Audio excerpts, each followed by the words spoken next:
actually exercise their feet. Sure, we walk on them, we run on them, we ride our bikes, we expect them to support us through our everyday activities, but we never really directly work on them. We teach everybody, regardless of the issues we see them for, how to exercise their feet. Why? This is a foundation to our bodies. You build yourself a beautiful home, you put in a strong foundation so it doesn't fall over. Same idea with the feet. Let them go, let them fall over, your body will follow. So we have some very simple feet exercises you can perform. Seated is easier. Ultimately, you can learn to do them standing. But let's look at them. I'm doing one right now as I speak. It's a very mindless exercise. I can talk, I can drink, I can eat. I could drive, preferably not with the gas foot. But these are called scrunches.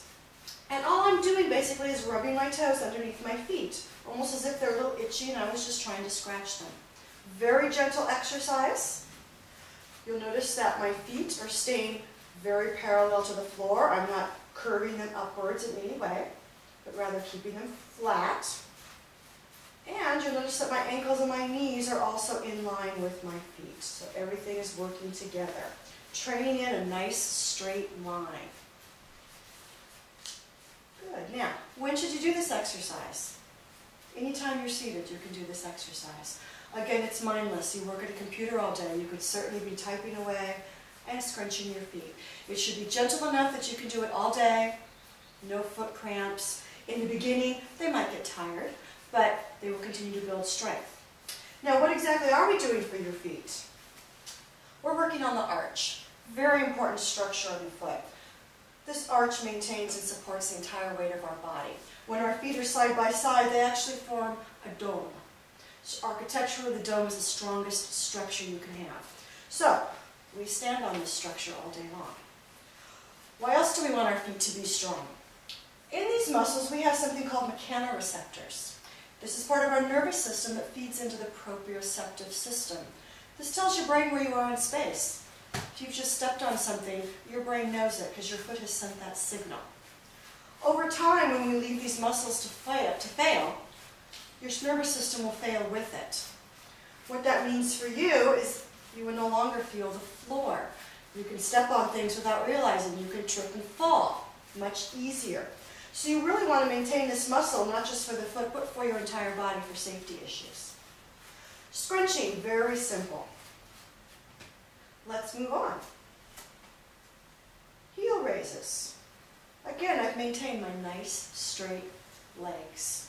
Nice parallel feet, nice straight ankles. I recommend doing this one in a mirror in the beginning so that you can tell that your ankles are in a nice straight line. Very easy to break them when we come to the top or drop them in. Okay? Watch your knees now. I've also dropped in my knees. Make sure everything is in alignment. This doesn't have to be high. It can be very low. You'll still get the same exercise. You'll notice now, whereas with the scrunches, we felt it mostly just in the foot, you've now turned on your calves. Pardon me. Okay. This exercise comes back to how we walk. Each time we leave the ground, we're leaving the ground in this manner.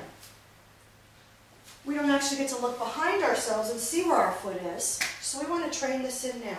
Again, training that proprioceptive system, training the nerves to know what straight feels like, so they'll do it for us, and we don't have to consciously walk down the street staring at our own 2 feet. Heel raises. Third exercise, we call this kneading dough. Now in this day and age, it's not something many of us do anymore, but again, it's going to come back to how we should be walking. Starts off with an ankle rock. Let's break it down. Much like tapping your feet to music. Again, very parallel. Always watch your lines. At the bottom, we add that scrunch back in. All right, so now we have a reach and a scrunch. You'll notice now I'm holding the scrunch, almost like I'm now kneading dough with my feet. Okay, open them at the top, give your toes a nice stretch, reach out and grab on again. All right, this exercise, a lot more stringent than the other two. Perform it too long in the beginning, you will cramp out your arches. Definitely stop before you get there. Good, but working every every muscle you have in your foot now. And if you're seated in front of a mirror, as I hope you are, you'll start to realize that the muscles of the feet and ankle are shared all the way up into the leg. And you'll start to notice all the dimpling through the calves, through the front of your shins here, as those muscles come to life and begin to work for you. Good. Whereas our heel raises was how we left the ground when we walked. Our kneading dough is how we should be stepping when we walk. We step, we want to grab onto the floor, transfer our weight, and lift that foot. So there's the two exercises combined. Okay. Our last exercise is a very, very basic pull. We've worked on our scrunches to activate our arch. But now we want to do the arch without having to pull our toes underneath. Ideally, we can't scrunch and then walk there. Bad idea for your toes. So we want to keep this pull, keep this rock, keep this arch working without our toes having to initiate. All right? This is very easily done with a small can beneath you. Pull the can to you. Can enables your toes to stay nice and flat. And you pull back. You notice I'm also rocking on my heel.